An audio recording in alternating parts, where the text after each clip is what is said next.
Hello everyone, all Bangla ব্লগসে তোমাদের সকলকে স্বাগত জানাই। আমাদের সকলের বাড়িতে ঠাকুরকে নিবেদন করা বাতাসা, নকুলদানা, মিছরি থেকেই থাকে। তাই চিনির বদলে সেই বাতাসা দিয়ে শিরা বানিয়ে আজকে আমি গোলাপ জামুনের রেসিপি শেয়ার করব। তার জন্য বাতাসার মধ্যে কিছুটা জল দিয়ে গ্যাসে বসিয়ে দিয়ে ফুটতে দিয়েছি, আর তার মধ্যে দিয়ে দিয়েছি দুটো এলাচ। বাতাসার এই শিরাটা বেশি পাতলাও হবে না, আবার বেশি মোটাও হবে না। আমি কোনো ছানা বা ময়দা দিয়ে গোলাপ জামুন করব না, করব হচ্ছে পাউরুটি দিয়ে। তার জন্য আমি পাউরুটির চারিদিকে সাইডগুলোকে কেটে নিয়েছি।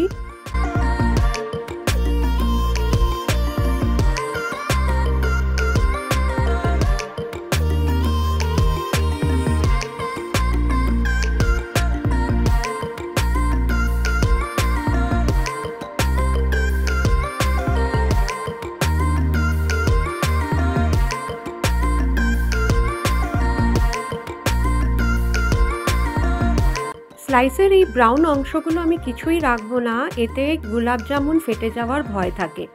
এবার আমি ছোট ছোট টুকরো করে একটা বোলের মধ্যে পাউরুটিগুলোকে ছিঁড়ে নিচ্ছি।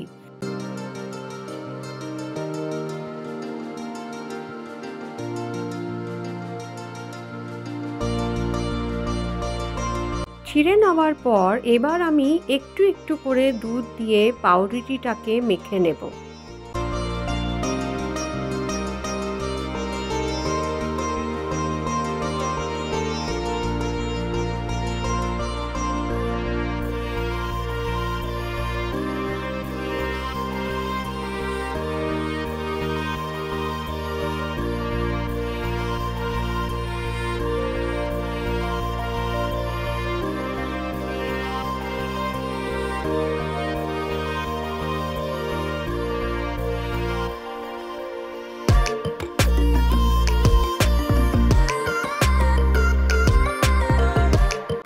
পাউরুটির এই ডোটা বেশি নরম বা বেশি শক্ত করা যাবে না।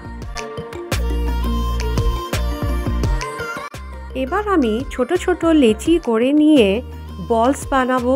এই বলসের মাঝখানে একটা করে কিশমিশ দিয়ে দেব। এই কিশমিশটা দিলে না খুব টেস্ট হয়।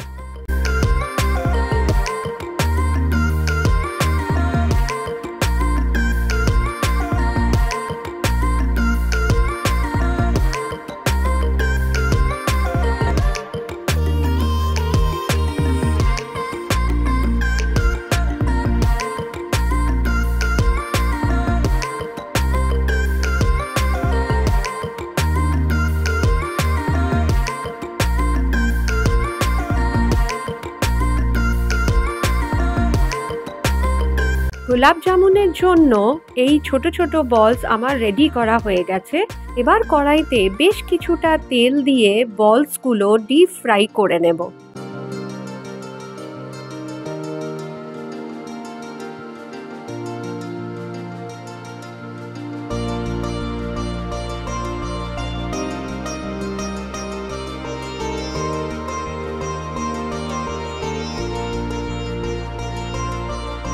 বলসগুলোকে বেশ কম আঁচে ফ্রাই করতে থাকতে হবে। দেখো বন্ধুরা, আস্তে আস্তে কালারটা চেঞ্জ হয়ে এসছে। এবার আমি গোলাপ জামুনের বলসগুলো তুলে নিয়ে গরম শিরাতে দিয়ে দেব।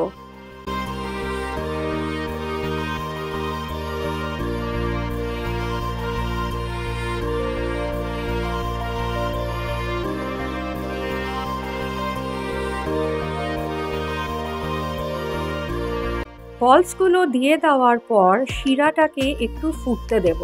অন্তত 2 থেকে 3 মিনিট ফুটিয়ে দেওয়ার পর আমি গ্যাস অফ করে সেটাকে ঢেকে রাখব। দেখো, শিরাতে দেওয়ার পর গোলাপ জামুনগুলো কত বড় বড় হয়ে গেছে।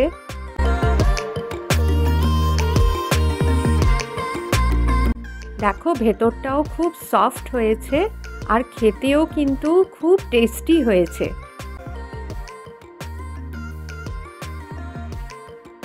তোমরাও এই রেসিপিটা ট্রাই করে দেখো, আর তোমাদেরও কার কার এই গোলাপ জামুন খুব প্রিয় আমাকে কমেন্ট বক্সে জানিও।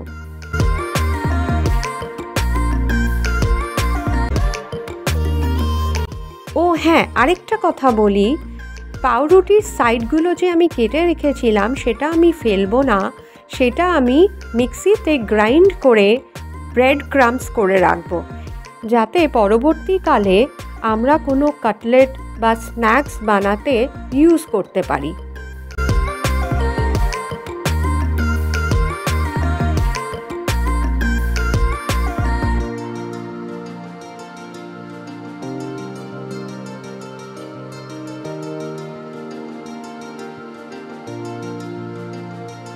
তোমাদের এই ভিডিওটা কেমন লাগলো আমাকে কমেন্টস বক্সে জানিও।